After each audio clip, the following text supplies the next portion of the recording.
Hi, how are you? So welcome back to my vlogging channel. I'm Eleanor Bowmer. I am doing a vlog, still can't get used to this. So I'm doing a vlog today on how I started the business. So I get so many questions about how I started, what inspired me, what background have I come from, how much money did I have to start the business, what made me do it, and just how I went about it in general. So really excited to come and talk to you about this. Where do I start? I'm gonna start from the beginning. So this is my new favourite spot, by the way. Got a cup of tea here actually. You one of our new mugs. Right, so how I started. My background, I went to college. I studied art and textiles. I also studied English language.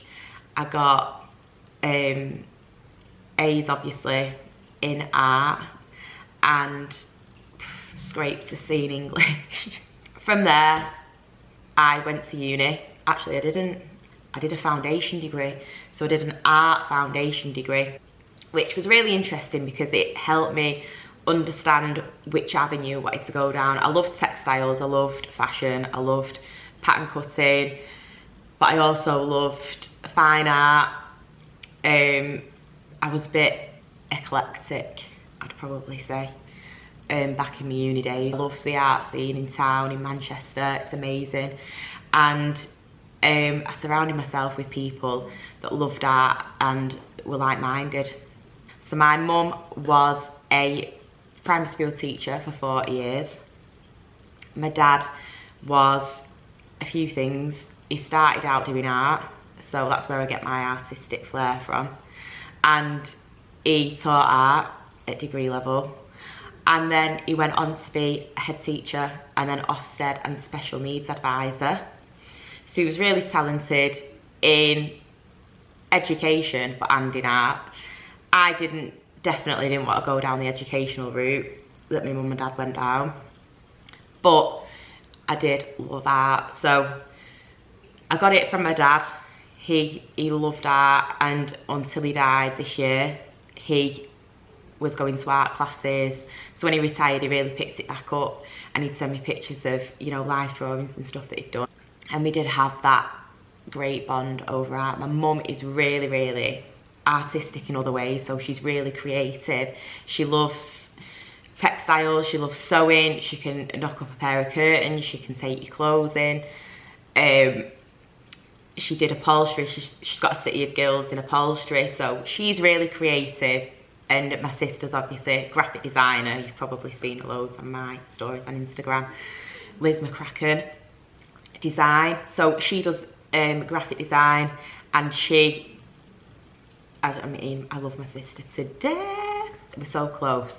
But yeah, we've always had within the family a huge artistic influence, and I've always been pushed to pursue what I love.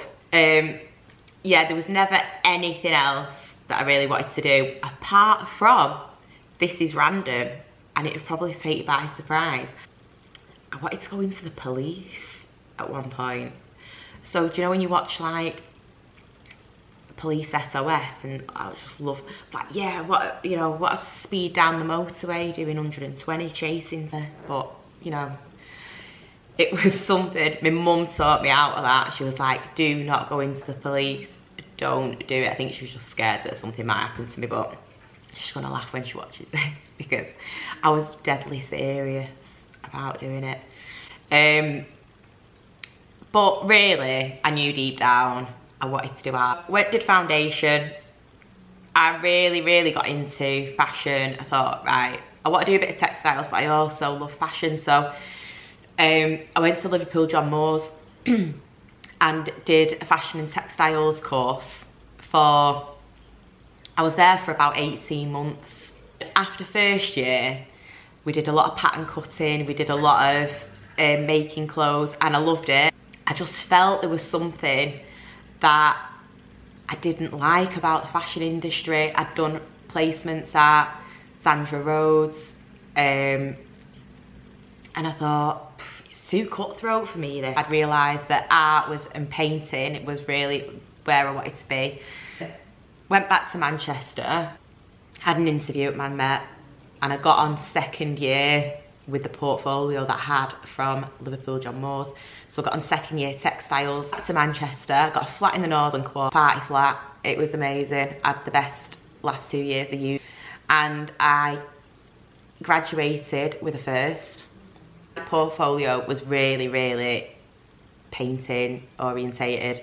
I really loved the technique I'd developed, and I really felt like I'd found my calling in life. Like I really, really just wanted to paint, and I just loved the creativity. I felt like I could really express myself.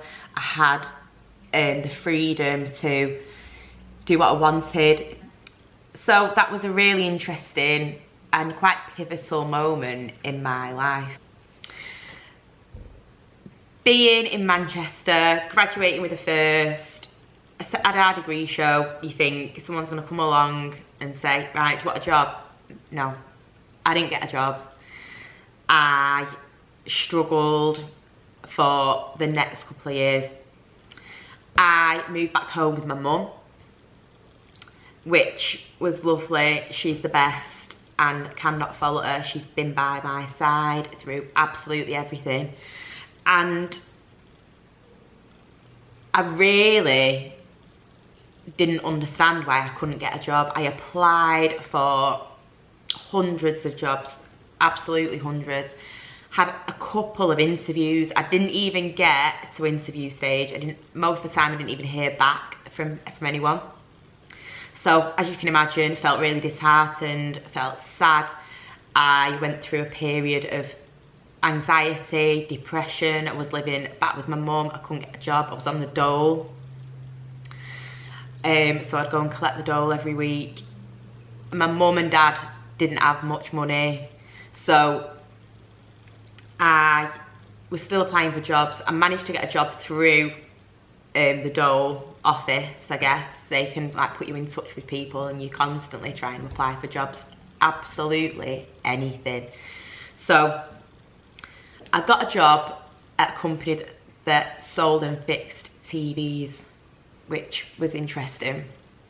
And, you know, I was actually over the moon to be working somewhere. I was just like, do you know what? I'm just like happy to get out of the house. Yeah, that was a really, really interesting time. I was still applying for jobs. And out of the blue, bizarrely, I got an interview for a presentation artist position at an interior design company, and that was unbelievable. It was that transformed my mindset, who I was, what I felt. It was in Sandbach, which is quite a long drive from Manchester. It's about an hour and 20 minutes.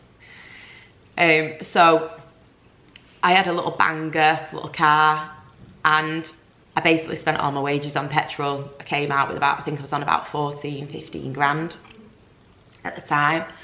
But I wasn't bothered, believe me. I was there for just over a year. Absolutely loved it. So I was drawing the room sets for the presentations that they'd show to clients. So they'd pitch presentations and I'd be the one who draw the 3D room sets. So that was really, really good. I was back drawing, I was back being creative. Everybody was there, was just like really creative. And I absolutely loved it. The drive killed me, absolutely killed me. But I was willing to do it because it was just, you know, I was just so much happier. One of my friends who worked at another textile design company who I knew who was from uni, she texted me and she was like, oh, do you know this place looking for people, this textile design company? I was like, what, really? So I managed to get an interview. So I was still living with my mum, and it was a textile design company, and every day I was painting, and I was painting my own ideas. I became really successful within the company. I was traveling to New York, Germany. I was doing all the meetings. I sold collections into Paper Chase. I was having meetings with all of the big companies. I gained a skill set. I I think I was 24, gained a skill set at this time that really stood me in good stead for what was to come for the rest of my career. So I worked there, I had huge responsibility, absolutely loved my job. I never envisaged me moving. I thought, this is it, I'm set for life. I absolutely love it. And then a few things happened. I didn't feel like I belonged there anymore. So I was that down. I thought, you know, I was coming home crying. I felt disheartened. I'm sure there's a lot of people watching this and you're working somewhere and you're thinking, I hate my job. I want to do something that I love. This isn't for me. This can't be what life is. This, you know, I need to fulfill my own potential. I need to be true to myself and make a change. This is your signal to do it, because you only get one life. You get one chance. You can do anything that you set your mind to. So from this point, I was coming home crying. I texted my husband, he was on a stag do at the time. I said, I'm handing my notice in tomorrow. And he was like, do it, because I just couldn't carry on.